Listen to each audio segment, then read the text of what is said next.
வணக்கம். அன்பார்ந்த துவாரகா டிவி நேயர்களுக்கு உங்கள் ஜோதிடர் ஜெயம்எஸ் சந்திரமௌலியின் பதிவு. 2026 புத்தாண்டு பலன் சிம்மத்திற்கு பார்க்க இருக்கோம். இந்த ஆண்டு பிறக்கக்கூடிய லக்னம் கன்னி லக்னம், நட்சத்திரம் கிருத்திகை நட்சத்திரம், சூரியனுடைய நட்சத்திரம் ரிஷபராசி. அப்படிப்பட்ட இந்த ஆண்டினுடைய மகத்துவம் சூரியன் கிட்ட தான் இருக்கு. அந்த சூரியனை அதிபதியாக வச்சிருக்கிற ராசி தான் நம்ம ராசி. அப்போ நமக்குன்னு ஒரு நல்ல ஒரு திருப்பு முனையை தரக்கூடிய ஆண்டாக இருக்கிறது. என்னதான் நமக்கு அஷ்டமச்சனை நடந்துகிட்டு இருக்கு, கஷ்டங்கள் இருக்கு அப்படின்னு நினச்சிட்டு இருந்தாலும் கூட, சனியினுடைய திசையோ புத்தியோ அந்தரமோ நடக்கலை அப்படின்னா சனியை பற்றி பயப்பட வேண்டியது இல்லை. ரெண்டாவது, இப்போ 11ஆம் இடமான லாபஸ்தானத்தில் இருக்கக்கூடிய குரு நமக்கு மிகப்பெரிய நன்மையை தருகிறார். அதாவது எல்லாத்துலேயுமே வெற்றி அப்படிங்கிறது வேணும். எடுத்த காரியம் பலிக்கணும், எடுத்த முயற்சிகளில் ஜெயிக்கணும். அதுக்குண்டான பலத்தை தரக்கூடியவராக குரு இருக்கிறார். நம்ம ராசியில் இருக்கக்கூடிய கேதுவும் 7ஆம் இடத்துல இருக்கக்கூடிய ராகுவும் கூட நமக்கு சில பிரச்சனைகள் தருவாங்களான்னு ஒரு பயம் இருக்கு இல்லையா, அதை தவிர்த்திடலாம்.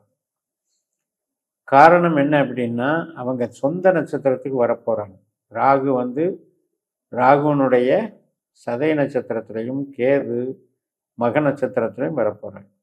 அதனுடைய தன்மை என்ன செய்யும் அப்படின்னா, பொருள் சார்ந்த நன்மைகளை கொடுக்கும், வேலைக்கு சப்போர்ட் பண்ணும், வேலையில் அங்கீகாரத்தை பெருக்கும், தொழில் பலத்தை உண்டாக்கும். இப்போ வேலையே இல்லை, வேலை தடைகள் அதையெல்லாம் நீக்கிடும். அதே மாதிரி பொருளாதார தடைகளை நீக்கிடும். இதெல்லாம் ஜூன் மாதம் வரைக்கும் நம்ம கணக்கெடுத்துட்டிங்கன்னா, இந்த சனியினுடைய போக்கு, சனி திசை புத்தி அந்தரம் நடக்கிறவங்களுக்கு சின்ன சின்ன தடைகள் இருந்துகிட்டு இருக்கும். எடுத்ததெல்லாம் நஷ்டமாகுது, கஷ்டமாக இருக்குது, உழைப்பு அதிகமாக இருக்குது, ஊதியம் கம்மியாக இருக்குது, இதெல்லாம் சனியினுடைய தாக்கம்தான். பட் சனி தன்னுடைய சொந்த நட்சத்திரத்துக்கு வந்ததுக்கப்புறம் பிப்ரவரி மார்ச்சுக்கு அப்புறம் நீங்கள் எப்படி இருப்பீங்கன்னா, ஏதோ ஒரு விடிவு காலம், அந்த கஷ்டத்துக்கு தீர்வு கிடைச்சிருது. ஒரு பிரச்சனை இருக்குது, அந்த பிரச்சனைக்கு தீர்வு கிடைச்சது அப்படின்னா அந்த பிரச்சனையை பற்றி நினைக்க வேண்டியது. அதுபோக ஜூனுக்கு பிறகு நமக்கு 12ஆம் வீட்டுக்கு குரு வந்துடுவார், விரய குருவாக இருப்பார். இந்த 8ஆம் இடத்துல இருக்கிற சனியும் 12ஆம் இடத்துல இருக்கிற குருவும் ஒரு கனெக்ஷனுக்கு ஆளாகிறாங்க. அது ஜூனுக்கு அப்புறம் எடுக்கும்போது அது சனி குரு காம்பினேஷன் அப்படின்னு எடுக்கும் பொழுது உற்பத்தி முதலீடு இதில் அதிகமாக அகலக்கால் வைக்கிறவங்களுக்கு கொஞ்சம் யோசனை பண்ணி பார்க்கணும். இல்லை, நான் ஒரு உழைப்பில் இருக்கேன், ஒரு இடத்துல வேலை பார்க்குறேன், அந்த வேலையை விட்டு தூக்கிடுவாங்களோன்னு பயமாக இருக்குது, அதை பற்றி கவலையே பட வேண்டியதில்லை. ஏன்னா வேலையில் பிரச்சனையே பண்ணாது, நாம் செய்கிற உழைப்புக்கு பங்கமே பண்ணாது, நமக்கு வேலையில் அதிகமான கூடுதல் ஒர்க்கை தருமா ஒழிய வேலை இல்லைங்கிற விஷயத்தை ஏற்படுத்தாது. அதே நேரத்தில் ஆரோக்கியத்தை பாதுகாக்கும். கேஸ் சம்மந்தப்பட்ட கேஸ் ட்ரபிள் சம்மந்தப்பட்டது, அடிவயிறு சம்மந்தப்பட்டது, அதாவது நமக்கு ஏற்படக்கூடிய வெயிட் பேலன்ஸ் இல்லாமல் இருக்கிறது. அதாவது இப்போ கொழுப்பு சத்து, சுகர் இதெல்லாம் இருக்கிறவங்களுக்கு ரொம்ப கண்ட்ரோலாக பார்த்துக்கணும். அடுத்தடுத்த 8ஆம் இடம் 12ஆம் இடம் வலுத்துச்சுன்னா அடுத்தடுத்த ஒரு ஒரு பாதிப்புக்கு உள்ளாகும். ஒரு நோய்ங்கிறது ஒரு ஆப்ரேஷன் வரைக்கும் போகிறதுக்கு காரணம் தான் இந்த 8ஆம் இடம் 12ஆம்.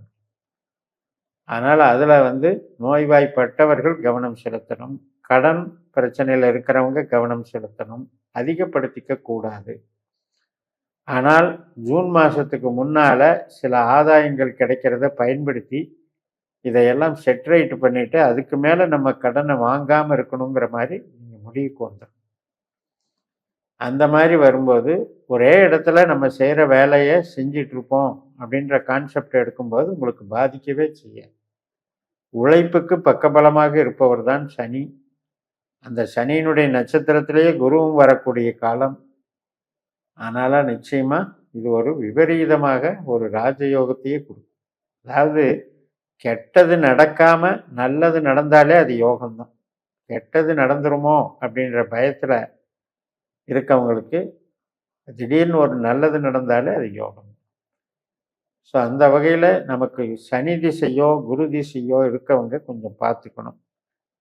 அதே மாதிரி ராகு திசை நடக்கிறவங்களுக்கு வெளிநாட்டு வேலையாகட்டும் மற்றும் உணவு சார்ந்த, உடை சார்ந்த, இது மாதிரி உற்பத்தி தொழில் சார்ந்த, மருத்துவம் சார்ந்த பணிகளெல்லாம் நல்லா செட் ஆகும்.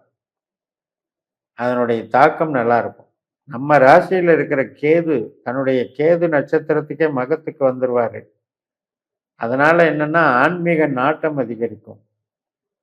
வழிபாடுகள், மனமுருகி பிரார்த்தனைகள் இதெல்லாம் பண்றதுக்கான ஒரு அற்புதம் கிடைக்கும். ஞானம் கிடைக்கும். அந்த ஞானம் கிடைக்கும் பொழுது இந்த கஷ்ட நஷ்டங்களை தாங்கிக் கொள்ளக்கூடிய பக்குவமும் கிடைக்கும். அதற்காக நமக்கு சனி திசை நடக்கிறவங்களுக்கு மட்டும் கொஞ்சம் கேர் எடுத்துக்கோங்க. மற்றவங்களுக்கெல்லாம் 8ல் இருக்கிற சனியே தான் நம்மளை பாதிக்குதுங்கிற கான்செப்டை மறந்துடுங்க. அது மாதிரி ஒன்றும் செய்யாது. அதே மாதிரி குரு 12ல் இருந்தாலும் கூட அது உழைப்பை கெடுக்காது. ஆனால் முதலீடு ஸ்தானம்னு வரும்பொழுது, உற்பத்தி சார்ந்த தொழில்னு வரும்போது அகலக்கால் வச்சு அதிக முதலீடுகளை தவிர்க்கணும். ஏனென்றால் செலவுகளில் பல வகை இருக்கு. கண்ணை மூடிட்டு முதலீடு பண்ணிட்டு பெரிய லெவலில் பட்ஜெட் போடுறதுங்கிறது நமக்கு ரிஸ்க்கு. பிஃபோர் ஜூன் நீங்கள் செய்யக்கூடிய திட்டங்களை நல்லா செயல்படுத்துங்க. அந்த பிஃபோர் ஜூன் சுப காரியங்களை நடத்திக்கோங்க. திருமண காரியங்கள், குழந்தை பிறப்புகள், குடும்ப ஒன்றிணைப்பு. குடும்பம் அப்படின்னா கூட பிறந்தவங்க, பெற்றோர்கள் எல்லாருமே ஒரு மகிழ்ச்சியான ஒரு விஷயங்களை எடுத்து செய்யும்போது நல்லா இருக்கும். பிஃபோர் ஜூன் இதெல்லாம் கரெக்ட் பண்ணி, அதுக்கப்புறம் பார்க்கும்போது இந்த ஜூனுக்கு அப்புறம் வெளிநாடு வேலையாகட்டும், நம்ம ஏற்கனவே போயிட்டுருக்கிற ஒர்க்கை மட்டும் மெயின்டைன் பண்ணுங்க. அதை மாற்றம் பண்ணி நினைச்சாலும் தடை உண்டாகும். ராகு கேதுக்கள் நமக்கு பக்க பலமாக இருக்கிறது. வேலைக்கு சப்போர்ட் பண்ணும். ஆனால் உறவுகளில், கணவன் மனைவி உறவுல சின்ன விரிசல்கள் வரும்போது ரொம்ப ரொம்ப கேர் எடுத்துக்கும். உங்களுக்கு ராகு கேது திசைகள் நடந்தாலும் சரி, சனி திசைகள் நடந்தாலும் சரி, குரு திசைகள் நடந்தாலும் சரி, ரொம்பவுமே கவனம் ஏற்படணும். ஏனென்றால் வேலைக்கு ஒரு சப்போர்ட் பண்ணுற ராகு மன வாழ்க்கைக்கு அதிருப்தியை தரக்கூடும் என்பதையும் மறந்து விட வேண்டாம். ஸோ ஒரு ஆவரேஜான ஒரு வருடமாக இந்த வருடம் திகழும் என்று சொல்லி நிறைவு செய்கிறேன். இந்த சேனலை சப்ஸ்கிரைப் பண்ணி ஷேர் பண்ணுங்கள். உங்கள் தனிப்பட்ட ஜாதக பலாபலன்களை என்னுடைய வாட்ஸ்அப் நம்பரில் தொடர்பு கொண்டு பலன் பெறுங்கள்.